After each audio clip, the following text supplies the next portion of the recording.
Hey everybody, Dr. Jenkins with Lighthouse Chiropractic. We are a premier chiropractic corrective office in Kelowna, British Columbia, located in landmark number 4.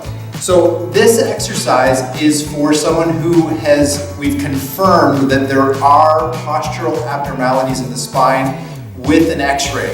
We don't just do this exercise based on posture alone.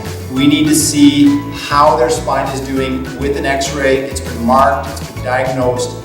These are actually prescription devices. You do not want to do these types of devices without knowing exactly what's going on in there, because you can really wreck yourself if you don't position this properly.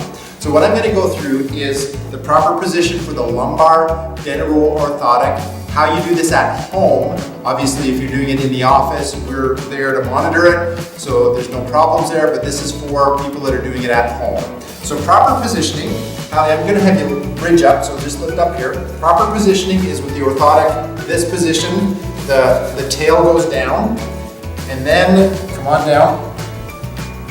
Good. All right, up again. Good. And down. Okay. This is how we start. I'll go into more detail with the close-up in a couple of minutes, but basically this is the position we want somebody in when they're on their lumbar orthotic. The other thing that we want to do is we want to make sure we don't cause any other postural distortions when somebody's up on this. So you notice that when we put Hallie on this, it really pushed her pelvis forward. So what we do, real simply, straighten your legs in. Straighten legs in. There we go. Good. Is we want to raise the legs a bit so we don't get too much anterior pelvis. The other thing we want to do, same idea up here, and get it right underneath your rib cage. Okay, so basically what we're doing is we're getting the lumbar orthotic in there, we're making sure we're not causing any sort of forwardness of the pelvis, and we're also zeroing out the rib cage. So that's the position.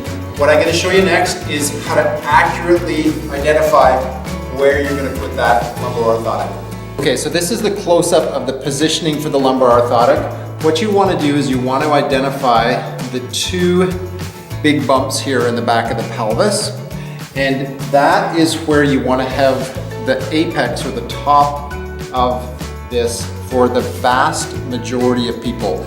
Obviously your doctor is going to let you know if you need to have that above or below, but the vast majority of people, you're going to have it almost right on those. It may be just a little bit higher, so that they'll maybe sit, those two bumps will actually sit more on the lower edge of this.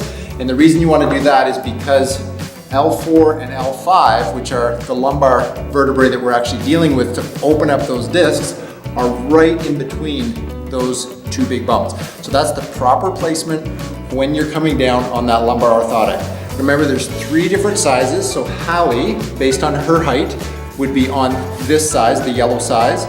There is a medium and a large. Very rarely, I'd be a medium size because I'm a bit taller, and you basically would have to be north of 6'3" to get to the bigger sizes. But again, because they're prescribed based on x-ray, we can get that super accurate. Thanks, Hal.